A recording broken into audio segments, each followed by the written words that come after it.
નમસ્કાર મિત્રો ધોરણ 10 પાસ ઉપર રેલવેમાં સીધી ભરતી આવી ચૂકી છે અને મિત્રો આ 2025ની ભરતી છે। અહીંયા ધોરણ 10 પાસ ધોરણ 12 પાસ પણ અરજી કરી શકે છે અને મિત્રો જે જગ્યાઓ રહેવાની છે એ ખૂબ સારી છે, એટલે કે 9900 જગ્યાઓ છે।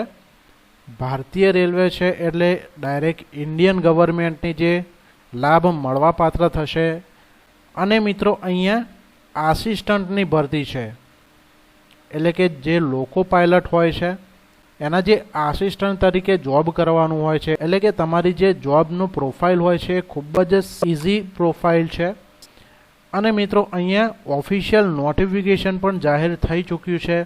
આપણે આ ઓફિશિયલ નોટિફિકેશન પણ જોવાના છીએ। તો મિત્રો તમે વિડીયોને છેલ્લે સુધી જુઓ અને ચેનલમાં જો નવા હોય તો ચેનલને સબસ્ક્રાઈબ કરી લેજો, કારણ કે મિત્રો અહીંયા તમને 2 ગવર્મેન્ટ ભરતી વિશે પણ જાણવા મળશે અને 2 સરકારી યોજના વિશે પણ જાણવા મળશે।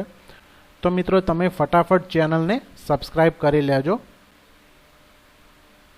અને વિડીયોને લાઈક અને શેર જરૂર કરી દેજો। મિત્રો અહીંયા જે ઓફિશિયલ નોટિફિકેશન આવ્યું છે એ એમ્પ્લોયમેન્ટ ન્યૂઝ 29 માર્ચથી 4 એપ્રિલની વચ્ચે આવેલું છે, એટલે કે લેટેસ્ટ નોટિફિકેશન છે અને government of India ministry of રેલવેઝનું આ નોટિફિકેશન છે। અહીંયા તમે જોઈ શકો છો કે આસિસ્ટન્ટ લોકો પાયલટની પોસ્ટ માટે આ નોટિફિકેશન રજૂ થયું છે અને અહીંયા તમારે ઓનલાઈન મોડથી અરજી કરવાની રહેશે। જે અરજીની ટેન્ટેટિવ ડેટ છે એ 10 એપ્રિલથી અરજીઓ ચાલુ થશે અને અરજીઓ 9 મે 2025 સુધી આ અરજીઓ તમે કરી શકશો, એટલે કે અરજીઓ શરૂ થવામાં હવે વધારે વાર નથી। એટલે કે તમારે આ નોટિફિકેશન વિશે ખૂબ જાણી લેવું ખૂબ જ જરૂરી છે।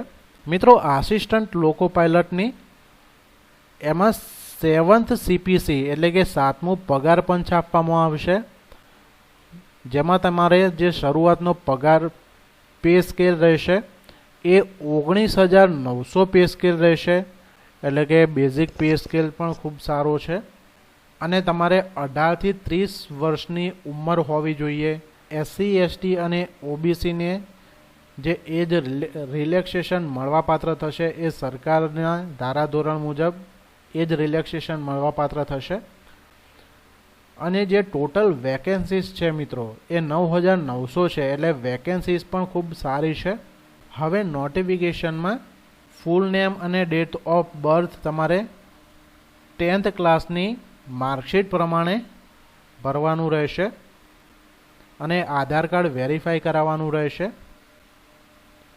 મિત્રો અહીંયા જ્યારે અરજી કરવાની થશે ત્યારે આપણે આ ચેનલ પર વિડીયો લઈને આવી જઈશું, તો તમે ચેનલને સબસ્ક્રાઈબ કરી લેજો મિત્રો અને વિડીયોને લાઈક અને શેર જરૂર કરી દેજો, જેથી તમારા મિત્રોને પણ આ જગ્યાઓ વિશે ખબર પડે।